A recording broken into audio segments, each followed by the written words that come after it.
Look, early voting. Your governor's extended the early voting hours from 7 to 7, including through Friday and the weekend. And the weekend hours, I'm told, will vary by county, but I think they're going to be open pretty all the way through. So, folks, look, if you need to find any help in determining where to vote or what the hours are, you can go to voteforchange.com and you'll get the exact detail of where you can walk in and vote.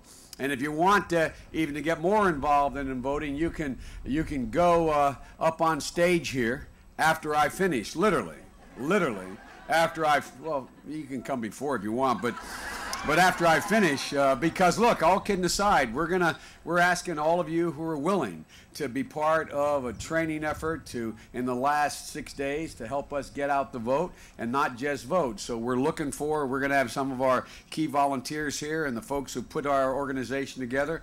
And so we invite those of you after this is over to come on up here and join us in this effort of getting out the vote. Look, so I'd like to ask you to stick around if you're able to. You know, as my mother said, it's not about just, you know, I used to have a grandpop and I'd leave the house and he'd say, Joey, keep the faith. And my grandmother and now my mother would say, no, spread it. Well, we need some help spreading the faith, folks, in the last 6 days here. And so that's what we're looking for. Look, the question this election is not what has been stated so many times. It's not, are you better off today than you were 4 years ago? We all, Republicans as well as Democrats and independents, know the answer to that. We know we're not better off. The real question, and what Barack and I are focusing on like a laser beam, is who is going to make us better off 4 years from now than we are today? That's the question. And folks, I'm mildly prejudiced, but I think that choice is clear. It's Barack Obama. Look, you may have seen the debate, the last debate, where John McCain felt obliged to tell the American people that he was not George Bush. And just recently, last week, John McCain actually went so far as to compare Barack Obama to George W. Bush. And then John, right after that, started attacking George Bush's budget and fiscal policies.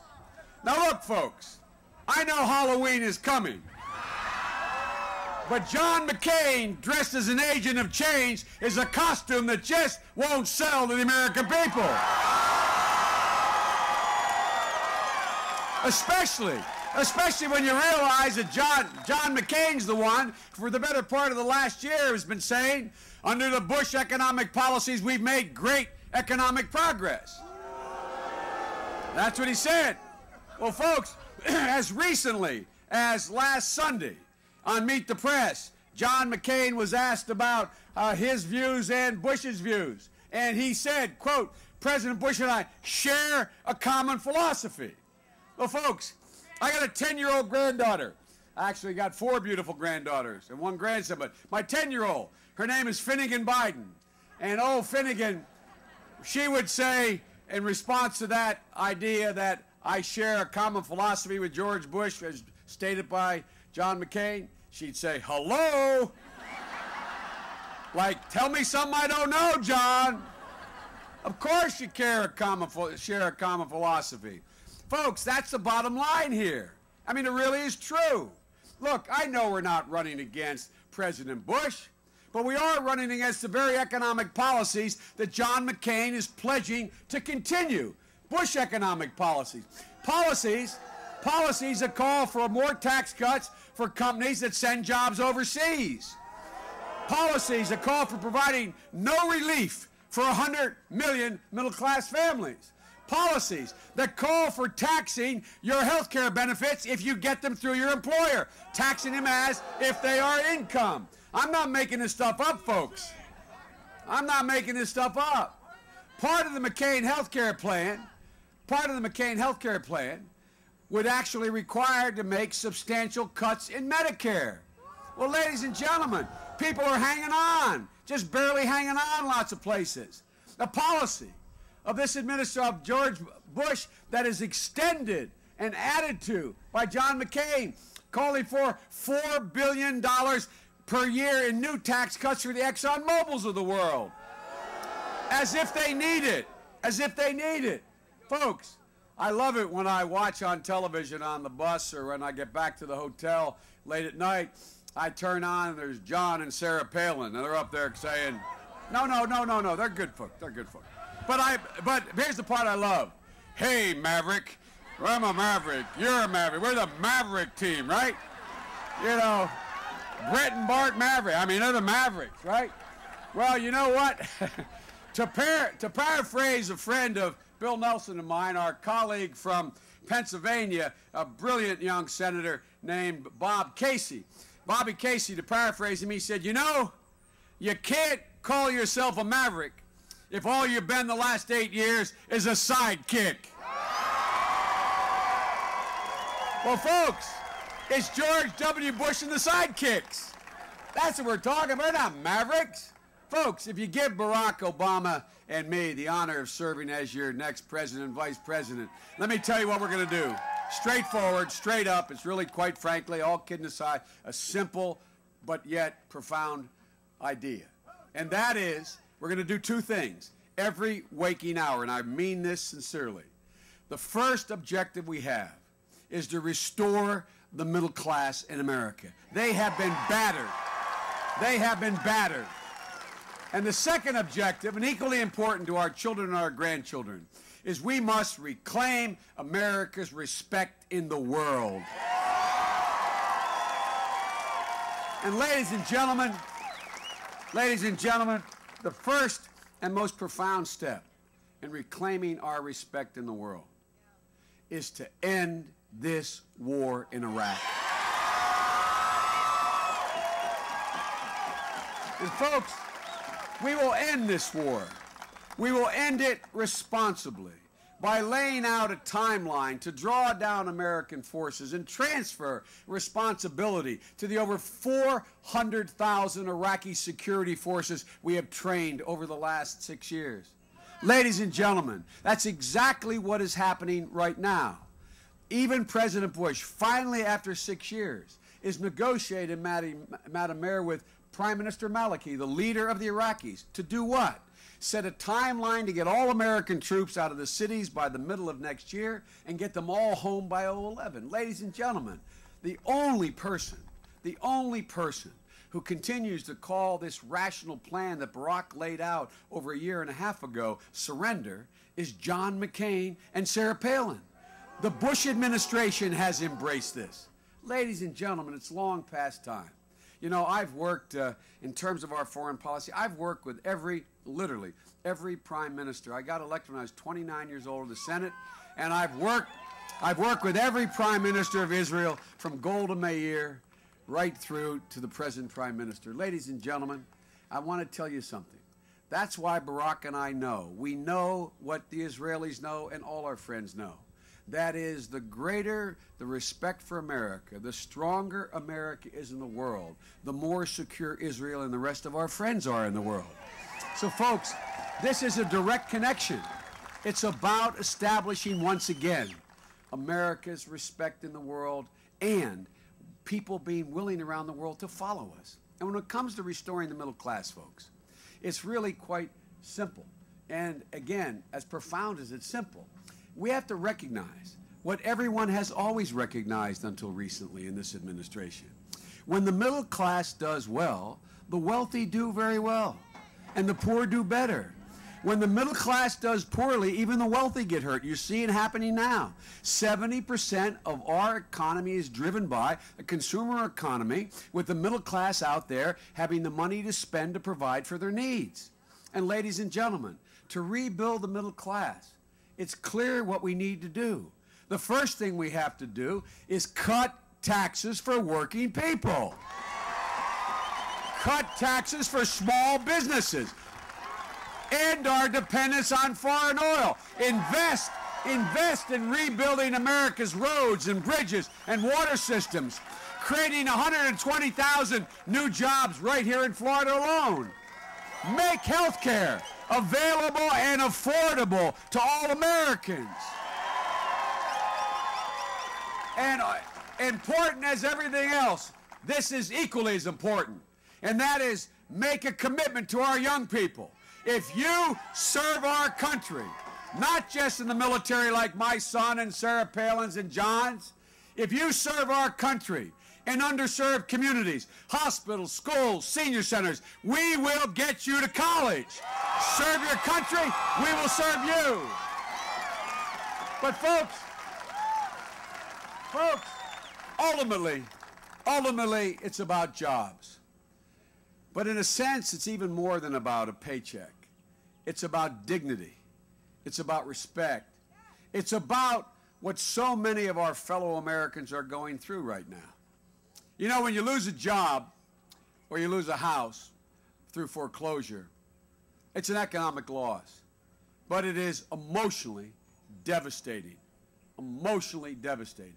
It's about having to make that very long walk up a very short flight of stairs to your child's bedroom and say, I'm sorry, honey.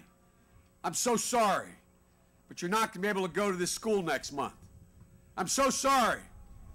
We lost our job, or we're losing the house, baby. But it'll be better. I don't know where we're going to go, but it'll be okay. Ladies and gentlemen, 400,000 Floridians have had to make that very long walk to their child's bedroom. And ladies and gentlemen, there are hundreds of thousands of Floridians who are now upside down on their mortgages, where they owe more to the bank than their house is worth.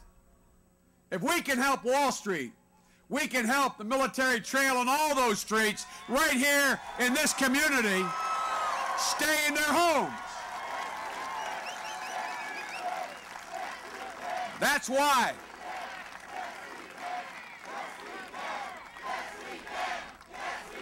That's why Barack and I believe we can't wait till, God willing, we're sworn in on January the 20th.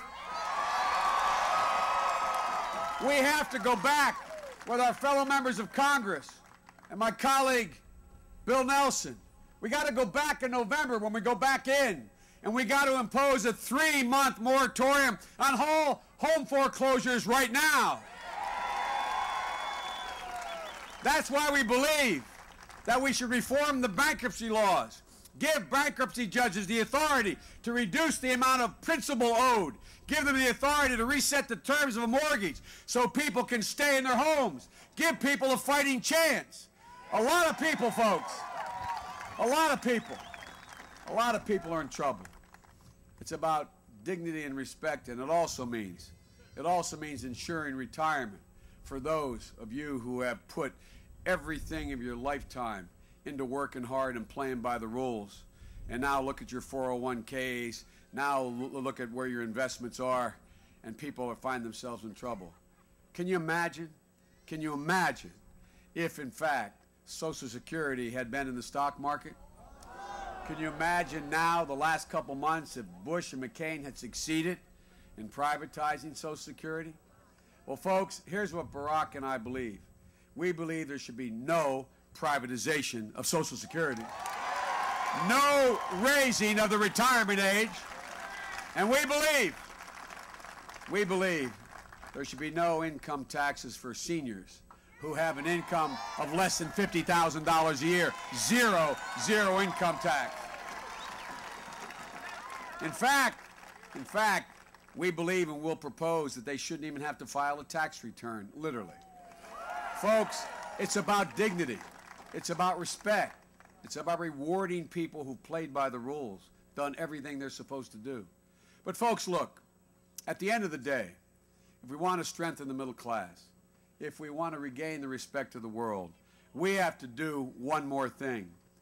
And it's something that isn't a legislative initiative. It's not a piece of legislation. It's not an idea that you can put into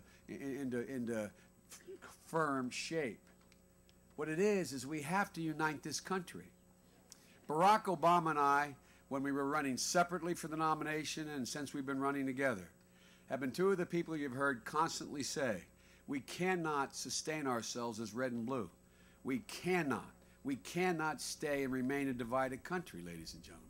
Look, folks, look, here's what it means, though. Here's what it means. some of the scurrilous attacks that are going on against our ticket now. When this is over, we got to reach out. We got to reach out to the very people who are going after us. We got to reach out to Republicans and Democrats. We got to reach out and begin to heal this country. This cycle of negativity, this cycle of division has to stop. And so, folks, we mean it. I warn those of you who are very strongly for us, we mean it. We mean it when we say we have to reach out. Because, folks, new ideas, new leaders are often met with new attacks, negative attacks, built on lies, lies that are the last resort of those who have nothing new to offer. That tactic is being used now against Barack Obama. It's an attempt to do two things. Further divide the country, because that's what the other team thinks the only way they can win. Keep the country divided. It's the only chance of winning. And the second thing is to try to distract the American people from the things that actually affect their everyday lives. Well, folks, I know Barack Obama. I know him well. Barack Obama has steel in his spine. He can take 6 more days of these personal attacks. But America cannot sustain 4 more years of this politics and 4 more years of this economic policy. It's got to end. Look, folks, my dad always told me, he'd say, "Champ, when you get knocked down, there's only one thing. Just get up. Just get up. Simple. Just get up." Well, folks, I've never seen a time when so many Americans have been knocked down with so little help in getting up. It's time now. It's time for us together to get up and bring change that we need to the country we love. It's time now. And folks, I assure you, having traveled the country in this campaign, America is ready. You're ready. I am ready. Barack Obama is ready.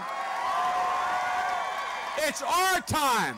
It's America's time. So get up, Florida, and take back this country we love so dearly. So get up, folks. May God bless you all, and may God protect our troops. Thank you all so much. Get up, Florida.